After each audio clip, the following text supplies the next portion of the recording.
हर्षद मेहता, ये नाम आज भी इंडियन स्टॉक मार्केट में एक अजीब सी दहशत और सम्मान दोनों पैदा करता है। उनकी कहानी एक ऐसी दास्तान है जो आज भी लोगों के दिलों और दिमागों में बसी हुई है। 1954 में एक मिडिल क्लास गुजराती परिवार में जन्मे हर्षद की शुरुआती जिंदगी देखकर कोई नहीं कह सकता था कि उनकी जिंदगी में इतने बड़े उतार चढ़ाव आएंगे।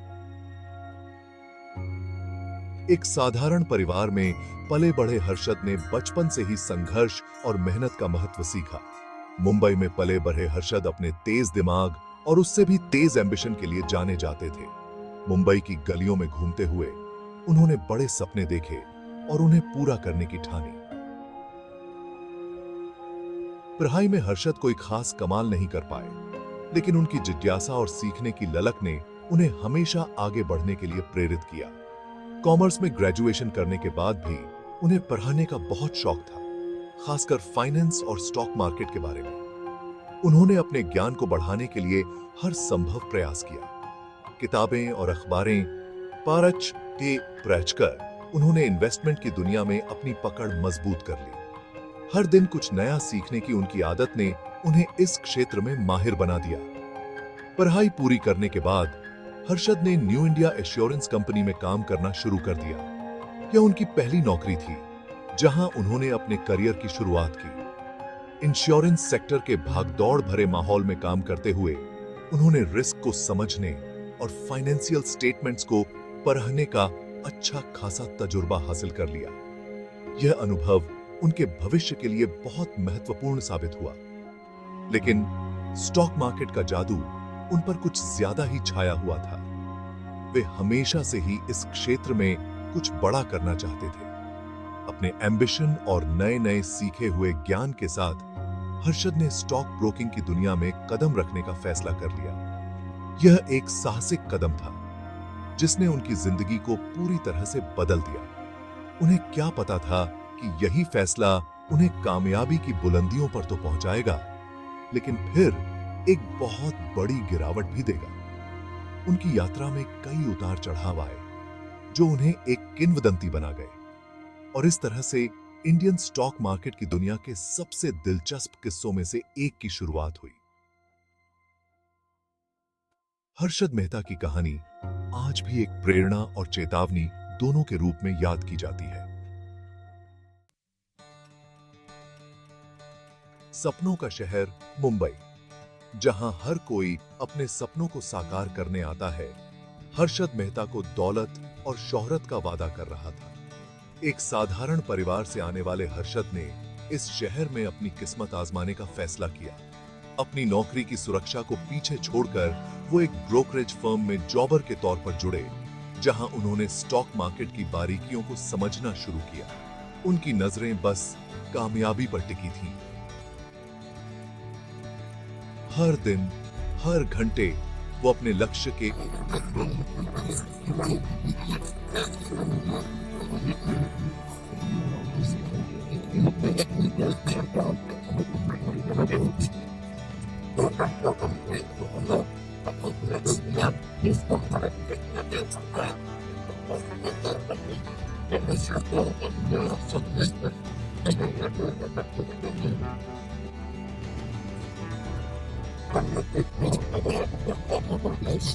मार्केट के ट्रेंड को भांपने और स्टॉक के उतार चढ़ाव का अंदाजा लगाने की उनमें अद्भुत क्षमता थी।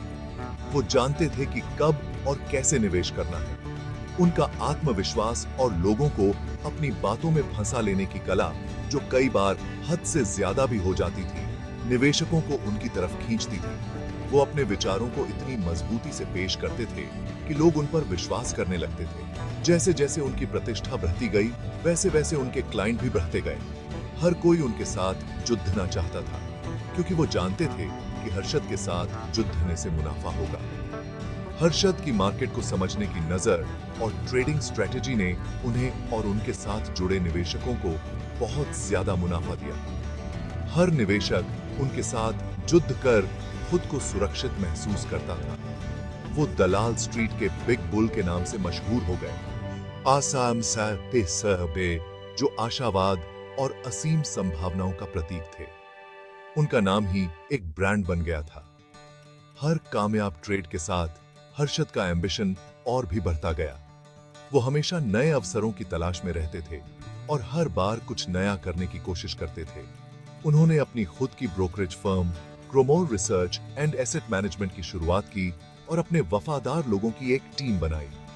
ये टीम उनके सपनों को साकार करने में उनका साथ देती थी। उनका प्रभाव ट्रेडिंग फ्लोर से बढ़कर सत्ता के गलियारों तक पहुंच गया और उन्होंने इंडियन स्टॉक मार्केट की तस्वीर ही बदल दी। हर्षद मेहता का नाम अब सिर्फ एक व्यक्ति का नहीं बल्कि एक युग का प्रतीक बन चुका था।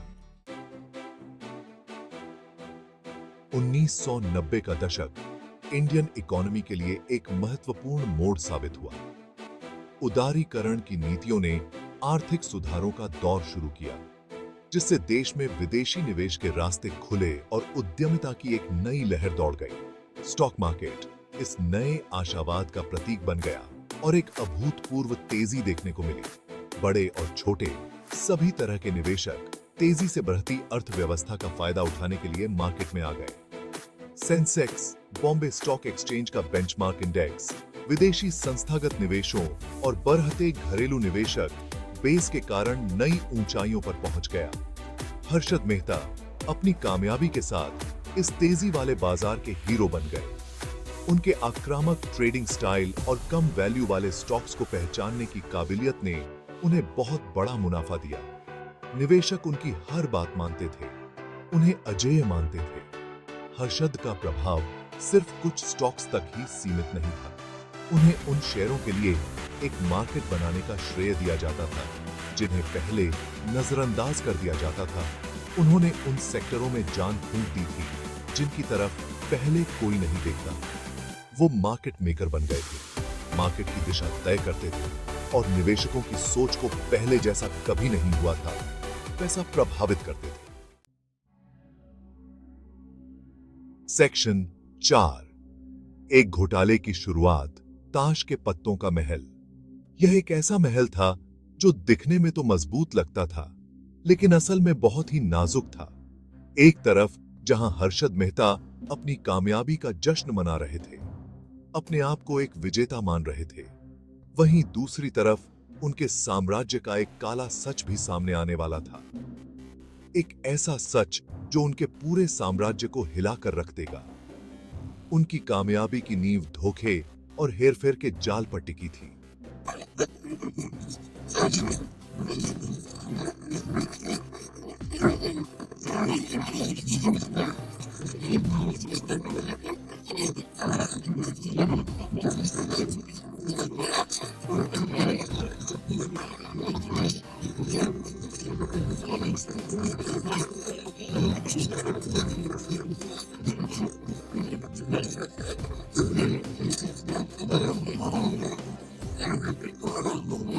खून हासिल किए, जो कि एक बहुत ही चालाकी भरा कदम था। स्टॉक मार्केट में सट्टा लगाने के लिए पैसे का इस्तेमाल किया। यह सट्टा बहुत ही जोखिम भरा था, लेकिन हर्षद को इसमें महारत हासिल थी। हर्षद का तरीका रेडी फॉरवर्ड डील का फायदा उठाना था, जो कि एक बहुत ही पेचीदा और जटिल प्रक्रिया थी। यह एक ऐसा सिस्टम है जिसका इस्तेमाल बैंक शॉर्ट टर्म के लिए पैसे उधार लेने और देने के लिए करते हैं। इस सिस्टम का सही इस्तेमाल करना बहुत ही मुश्किल था। उन्होंने बैंक अधिकारियों के साथ मिलकर नकली बैंक रसीदें हासिल की, जो कि एक बहुत ही बड़ा धोखा था, जिनका इस्तेमाल दूसरे बैंकों से लोन लेने के लिए सिक्योरिटी के तौर पर किया जाता था। ये गैर कानूनी पैसे, जो कि बहुत ही बड़ी मात्रा में होते थे, जो अक्सर बैंकों की लोन देने की सीमा से कहीं ज्यादा होते थे, स्टॉक मार्केट में डाले जाते थे।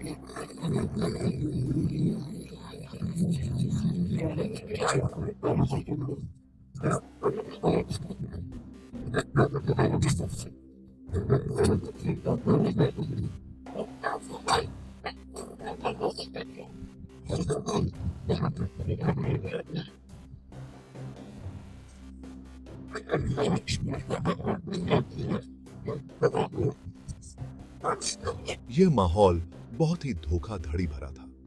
हर्षद ने कुछ खास स्टॉक्स को निशाना बनाया, जो कि बहुत ही चालाकी भरा कदम था।